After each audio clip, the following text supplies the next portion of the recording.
Assalamualaikum warahmatullahi wabarakatuh. Hai semuanya, di sini kami akan menjelaskan tentang pendekatan psikoanalisis dalam konseling kelompok oleh Nadia Novianti, Sifaul Afidah Rahmandani dari FKIP, Bimbingan dan Konseling Universitas Darul Ulum Jombang. Pendekatan psikoanalisis dalam konseling kelompok. Pendekatan psikoanalisis dikembangkan oleh Sigmund Freud. Tingkah laku manusia ditentukan oleh kekuatan irasional, motivasi bawah sadar, dorongan biologis dan insting, serta kejadian psikoseksual selama 6 tahun pertama kehidupan. Konsep dasar pendekatan psikoanalisis memiliki ciri menekankan pada pentingan riwayat hidup konseling, perkembangan psikoseksual, pengaruh dari impuls genetik, insting, pengaruh energi hidup libido, pengaruh pengalaman dini, pengaruh irasional, dan sumber ketidaksadaran perilaku. Selanjutnya, teori psikoanalisis kepribadian terbagi menjadi 3 sistem utama, yaitu yang pertama, identitas, bersifat warisan genetik dan bawaan sejak lahir.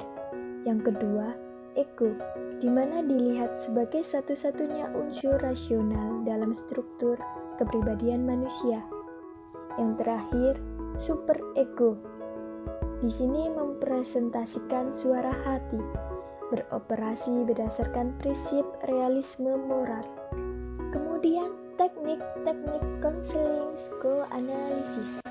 Yang pertama, teknik analisis kepribadian, case historis, yang dilakukan dengan melihat dinamika dari dorongan primitif terhadap ego dan bagaimana superego menahan dorongan tersebut. Yang kedua, memastikan ego dapat mempertahankan keseimbangan dorongan ID dan superego. Yang ketiga, kemudian dicari penyebab jika ego tidak dapat mempertahankan keseimbangan tersebut. Terakhir, pendekatan sejarah kasus guna melihat fase perkembangan yang terhambat. Yang kedua, hipotesis, hipnosis. Teknik ini bertujuan untuk mengeksplorasi dan memahami faktor ketidaksadaran penyebab utama masalah tersebut. Konseling diajak melakukan katarsis dengan memverbalisasi konflik yang telah ditekan ke alam tak sadar. Hasil tidak bertahan lama karena setelah sadar, penyebab masalah tetap ada dan tetap mengganggu. Yang ketiga, asosiasi bebas. Teknik ini meminta konseling berbaring rileks, kemudian diminta mengasosiasikan, mengikuti kata-kata yang diucapkan sendiri atau konselor dengan menggunakan kata pertama kali muncul dalam pikiran saat asosiasi bebas dan lainnya.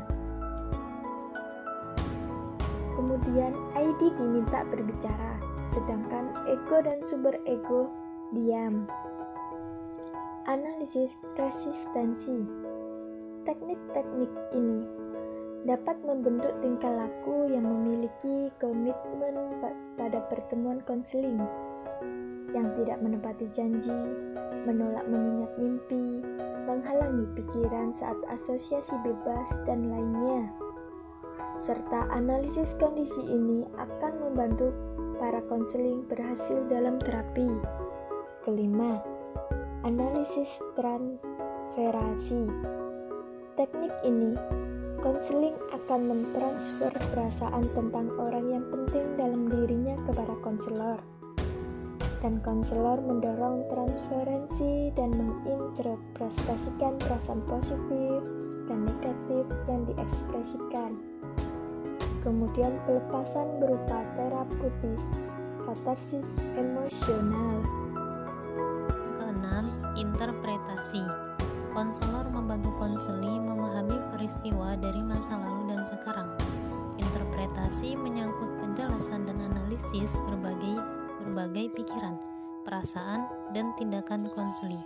Konselor harus tepat memilih waktu untuk menggunakan interpretasi sehingga konseli tetap menerima dan mendapat insight. Psikologi individual dalam konseling kelompok. Psikologi individual adalah konsep yang menyajikan sebuah pandangan optimistik tentang manusia dengan menitik beratkan sepenuhnya pada konsep kepedulian sosial, yaitu sebuah perasaan kesatuan dengan seluruh umat manusia. Konsep utama psikologi individual dalam konseling kelompok. Manusia adalah makhluk sosial. Manusia sejak lahir dikaruniai kesadaran sosial dan hanya keterpaksaan kompensasi yang membuatnya bertanggung jawab kepada orang lain untuk mencapai kesejahteraan. Social interest adalah satu-satunya ukuran untuk menilai sehat tidaknya seseorang secara psikis. Prinsip teori kepribadian psikologi individual. Yang pertama ada Neority Principle. Setiap individu memiliki kelemahan dan memicu perasaan rendah diri. Untuk menutupi kekurangannya, individu berusaha mengkompensasi dalam bidang lain. Yang kedua ada Superiority Principle. Setiap individu ingin sempurna atau mengejar kesempurnaan. Superioritas adalah gerak yang mengarah individu pada kesuksesan. Yang ketiga ada Style of Life Principle. Setiap individu memiliki gaya hidup, tetapi tidak ada dua orang yang mengembangkan gaya hidup yang sama. Keempat ada Creative Self Principle. Individu menciptakan kepribadiannya dengan mengkonstruksi sifat-sifat asli dengan pengalaman yang diperolehnya. Yang kelima ada Conscious Self Principle. Manusia sadar dengan apa yang dilakukannya dan dapat merencanakan serta mengarahkan perilaku ke arah tujuan yang dipilihnya secara sadar. Yang terakhir ada Fictional Goals Principle. Individu melakukan sesuatu karena adanya tujuan ke masa depan, bukan ke masa lalu. Tujuan itu bersifat semu, tapi dapat menjadi pendorong bagi individu dalam melakukan sesuatu. Perkembangan kepribadian. Kepribadian mulai terbentuk dan cenderung menetap sejak usia 5-6 tahun. Pengaruh masa anak-anak yang menetap dalam suatu gaya hidup yang salah. Perasaan rendah diri, feeling of inferiority, pemanjaan, pampering, dan pengabaian, neglectful. Teori urutan kelahiran Adler. Dari keturunan, lingkungan, dan kreativitas lingkungan bergabung membentuk kepribadian. Anak pertama, menjaga, melindungi, pengatur yang baik, kecemasan tinggi, pengkritik. Anak kedua, motivasinya tinggi, suka bersaing, dapat bekerja sama, pemberontak, mudah putus asa. Anak bungsu, ambisius, realistis, manja, tergantung pada orang lain. Anak tunggal, dewasa secara sosial, manja, ingin selalu menjadi pusat perhatian, perasaan kerjasama rendah, takut bersaing. Terima kasih sudah menonton video ini. Semoga bermanfaat ya buat teman-teman. Sampai jumpa di lain video.